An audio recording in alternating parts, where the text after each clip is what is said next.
name is Dana Belfi, and my husband and I own the Village Bakery. It, man.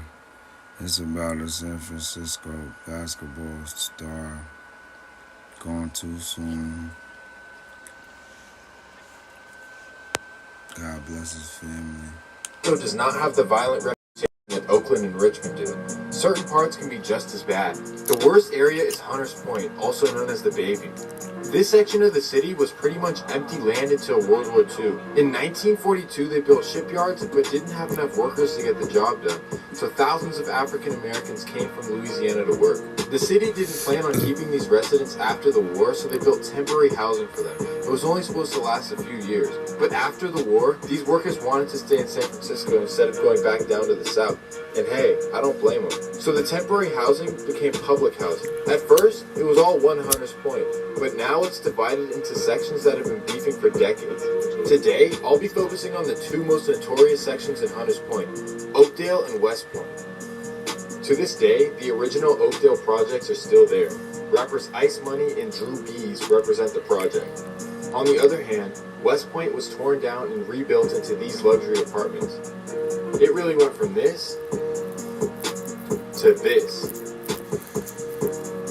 Word. In Hunters Point, you affiliate with the project you're from, and you don't really get a choice. You don't have to join the street life, but you will be associated with where you grew up. And that is the theme of this tragic story. The harsh reality of growing up in the streets of Hunters Point is beyond imagination. And with that being said, welcome to Swamp Stories Episode 3.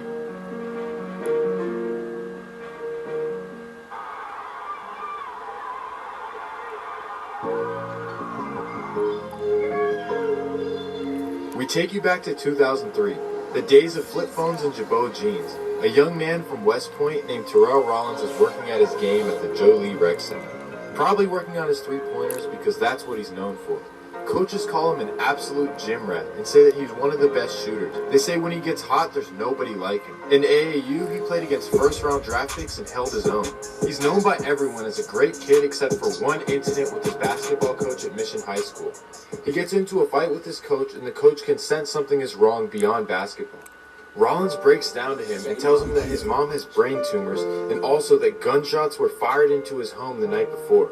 The coach forgives him and gives Rollins a hug. Rollins tells his coach that basketball is saving his life. Living in poverty with a dying mother and dealing with non-stop violence makes Terrell see basketball as his only way out. Terrell graduates high school, but his mother gets sicker and sicker, and he feels like he can't go off to college and leave her. Also, he finds out that he has a baby boy on the way that he has to take care of. He sadly has to put his basketball dreams away to take care of his family responsibilities. A couple years go by and Terrell Rollins is training to play for City College.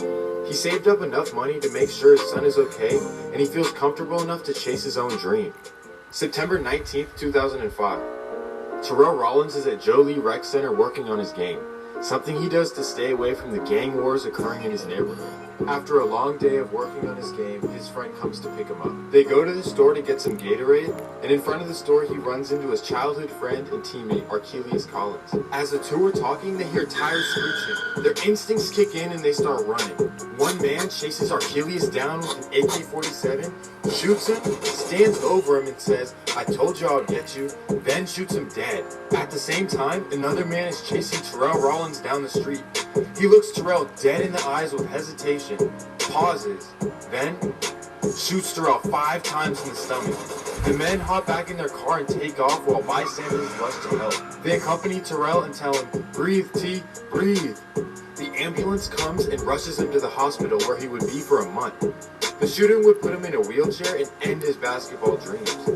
In this shooting, Terrell lost his close friends and his basketball dreams at the same time. He was so devastated by the shooting that instead of getting revenge, he wanted to handle it the right way. When Kamala Harris, who was San Francisco's DA, came by to ask questions, Terrell would give them everything they needed. He told them that Deontay Bennett is the man who shot him. He had played basketball with him. He says, "We caught eyesight. I looked him dead in the eye, and he looked me dead in the eye. He didn't want to do it, I could tell, but he did it anyway. He pulled the trigger and shot me in the stomach." He also told them that Daniel Denard was the man who shot his friend to death. The prosecutor said he knew he faced a life-or-death situation and testified. Rollins would be put under witness protection by Kamala Harris because they knew that he would be killed if he stayed in the city. 2 weeks after he was shot, his mom passes away from her long battle with cancer. Then, 2 weeks after that, his brother Dante Rollins is shot dead in Sunnydale. See? All of this while Terrell is isolated in witness protection and recovering from his gunshot wounds. Terrell can't take being away from his family for much longer, so he starts visiting. Nope, you see? Y'all see that? He told, right after he told his mother died from cancer. Then they shot and killed his brother. Okay. In the city more often. He knows the consequences of being labeled a snitch, but he thinks he'll be okay. The trial is coming up where he will make his official testimony. So now is actually the worst time for him to be seen because if he's killed, the shooters may walk free. May 4th, 2006. Kill him. Terrell takes his car to a repair shop on Bayshore Boulevard. He's with a relative, and he assumes that no one would expect him to be there. After Rollins drops off the car and walks outside the shop, a car with 3 men inside pull up. Why would he think nobody would think he's there? Why would he think that? You are a star witness, bro, trying to put people away. What are you doing, goofy? Start shooting. Rollins is shot dead on the pavement. Because the key witness is now dead, the DA can no longer prosecute the case. Kamala Harris is upset by this and says it's a shame that a killer walks free. The suspected killer she's talking about is Daniel Denard, and he has a story of his own. About a year before the killing, he had been chased down Jennings Street in the Bayview and was shot multiple times. He had also been arrested 30 times before the incident. Despite this, his family and friends say that he is not a gangster. They call him a victim of law enforcement, saying that police are always falsely accusing him of crimes. One police officer calls him a stone-cold killer and says that Denard and his Oakdale associates are suspected in 12 murders from 2004 to 2006. On the other hand, Denard's lawyer says that Oakdale Mob isn't even a gang. He says there are no gangs in the black community. Denard's aunt says that Oakdale Mob wasn't a gang until SFPD turned them into a gang. I don't know what that means, but she says that Denard is a gentleman. In his last interview, Denard said that he plans to get a construction job and move to Atlanta to start his new life.